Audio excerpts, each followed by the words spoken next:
Good afternoon. It's the latest installment of the Rains-Feldman Cyber Liability Update. I'm Erik here with my trusty sidekick, Steve. It is Inauguration Day in America with the transfer of power from one president to the next. And the only reason I bring that up is that there's been a lot of media buzz over fake news lately. That's dominating the headlines. I think that's fair to say, right, for the last month or two. And it's really not a partisan issue. It's going both ways. So we wanted to talk about fake news today, what it is and why it exists. I guess I'll open up by, observing, and it's not much of an observation, but, my feeling is this is the world we've created for ourselves. It's a natural outgrowth of the internet and how we consume news and media. Steve, 20 years ago, there was no possibility for fake news. Right. Because you got your news from Dan Rather on TV, or you got your news from your local paper. Or maybe one of the big nationals, you've got New York Times delivered, even though you don't live in New York. But that's right, not local paper, but a paper. A newspaper, either one of the big ones or your local one that would get its national news out of probably something run off the Associated Press or another news wire. You didn't have to worry about fake news for a very simple reason. If the New York Times ran a bullshit news story, well, they would get sued. Right. By whoever was harmed by that story, or whoever would have a claim. Even aside from the lawsuit, nobody would consume their product anymore. The Right. New York Times came out with a fake story.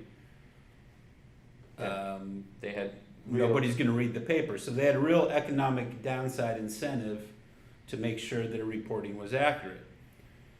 That was the world back in 1996, 97. Let's flash forward to 2017.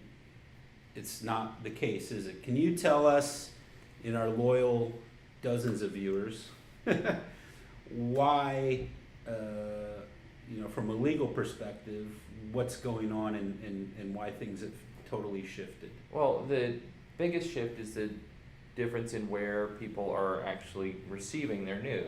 So people now are going on to online content aggregators.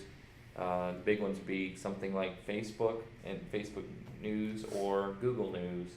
Those kind of aggregators that bring in content from all over the web, and they don't have, and under CDA 230, those aggregators aren't responsible for the content that they bring in. It's third parties' content. They don't have any skin in that game. Again, we're probably talking at too low a level, but I think it's worthwhile talking about. So what happens is you have a Google or a Facebook, a news aggregator as you call them, these web services to go out and crawl the internet and just gather up all the news, and they're really not making a distinction between the New York Times or some pimply-faced kid in his parents' basement, or allegedly a guy in Moscow in an office park creating fake news. They're just sucking it all up. Yep. And so Google and Facebook suck it all up and push it out to their user base. Right. And their economic incentives are aligned with getting views and clicks. So they want to suck up everything. Bullshit, real news, it doesn't matter. Google, Facebook make money every time you out there click on it, whether or not it's an article by Tom Friedman from the New York Times, or the pimply-faced kid, or the guy in Latvia. And I think it's fair to say Facebook and Google don't get punished for that the way New York Times would in 1997. Is that a fair observation? Yeah, I think that's fair.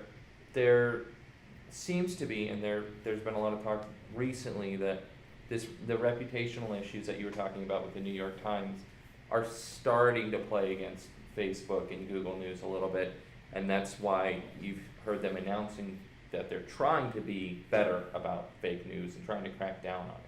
They do care about that reputational issue. It's just not as central to them it's not the main draw of their service. So So they're working on the reputation issue. You mentioned something else that it seems like we bring up every week here, but we'll continue to bring it up to remind everyone. You know, in 1997, the New York Times would have been sued for a bullshit story. Why we call it the CDA 230, Communications Decency Act, Section 230, immunizes Google and Facebook from being sued for bullshit news. Why? In a couple of sentences. Well, at its most base level, it makes it so internet service providers aren't liable for publishing content that's provided by others.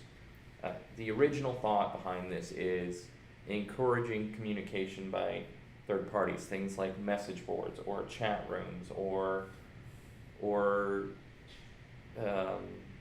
content generation sites like YouTube or blog posting website. By allowing them to offer these services to people and let other people put their content up, you increase the amount of content that's going on, and you don't require them to monitor what everybody puts up in order to provide a service. That the trade-off of getting more content online was made to, it was a trade-off to get more content online by reducing the number of people that would be liable for it. So,